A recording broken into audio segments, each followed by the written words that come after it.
Yo, what's up, everybody? Jason King, Real FOREX King, back for another Forex market recap for October 22nd.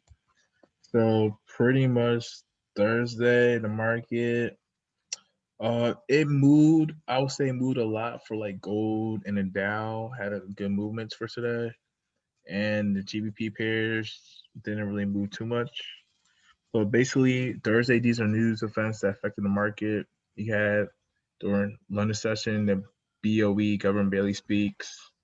London session, the GBP pairs kind of like dropped and it kind of continued towards like New York session.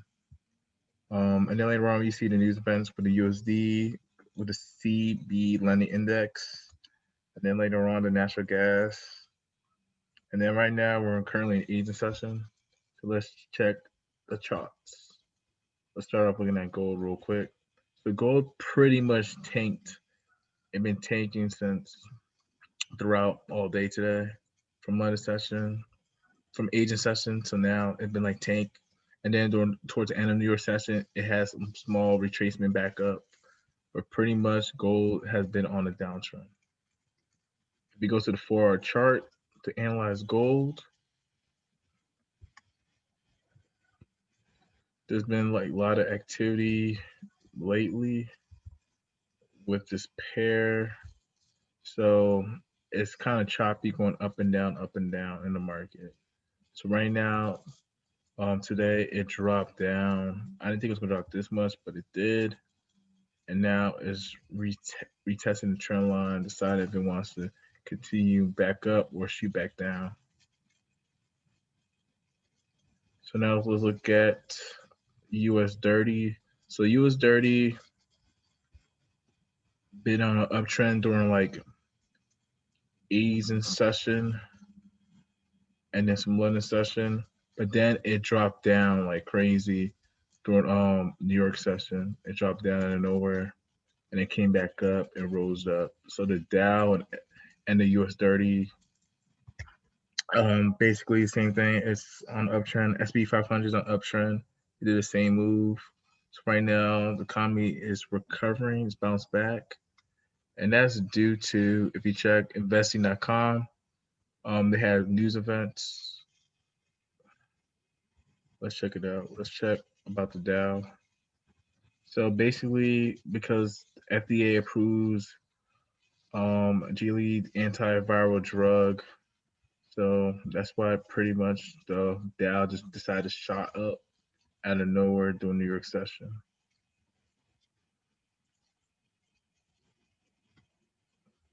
The gap was by like the tech stocks, found on the progress of the stimulus after House Speaker Nancy.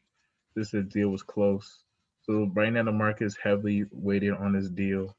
Every day, this week, is all about the deal, and that's pushing the market. That's why there's a lot of consolidation previously.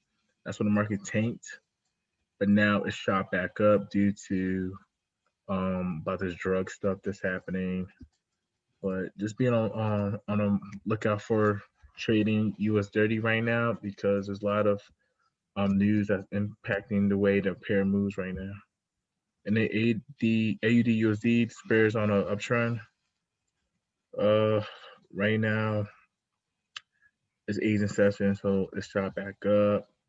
So it been coming up since like you could say London session and continuation to New York session. It's been on the uptrend, as you can see. So I was focused only uptrend moves if you're trading AUD USD and then GPJPY. So this pair tanked, but now it's playing around creating an area of support with this red line. It's an area of support. So right now it's testing this area as support and bouncing off.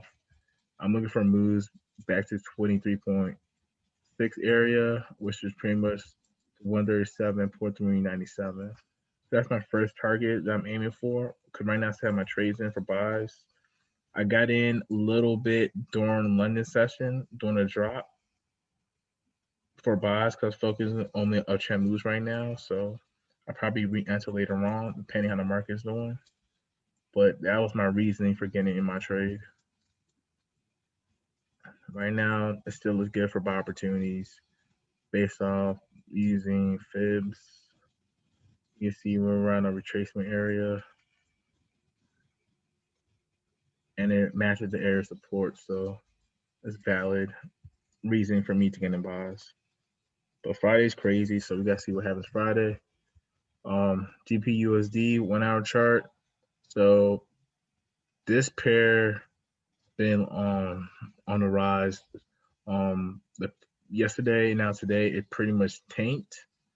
But even though it tanked, I had like a buy during this zone area, during the 618 area, because it created a lot of like wicks and stuff. Let's go to the 30-minute chart so you can kind of see a little better. So right here, I got in because I thought I was creating support, but it decided to push back down and reject the support back down. So then we have this area over here. This is like a decent area of support that was respected. There's also resistance here and support here. So this is like another area to see if it hits and shoots back up. Right now, still focusing on uptrend moves because right now we're on an uptrend. I know yesterday was a crazy momentum for GPUSD, so I'm trying to see if that's retracing down a bit before it shoots back up. Like I said, this line right here is an area of potential support. So if it comes down here, it could be ricochet.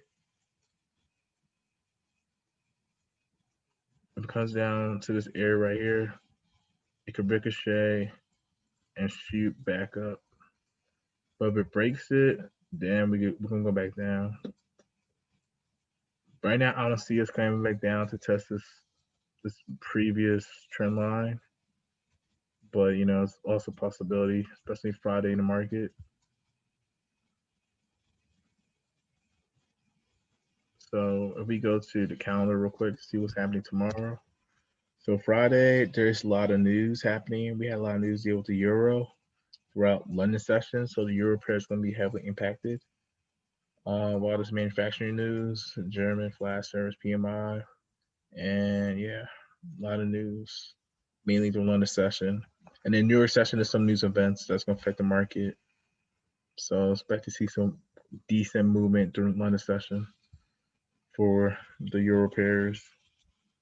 And right now, the dollar is showing some strength right now for the USD. But overall, the dollar's been weak, so I do expect the GB pair to rise. So that's my reasoning for getting in my buys, due to being on an uptrend and also due to what's happening in the market. But you know, always trade what you see, not what you think, and have good reasons why you enter a trade, and use good risk management. And you should be okay. So, like, comment, subscribe. Let me know what you think. And we know we out here. Peace.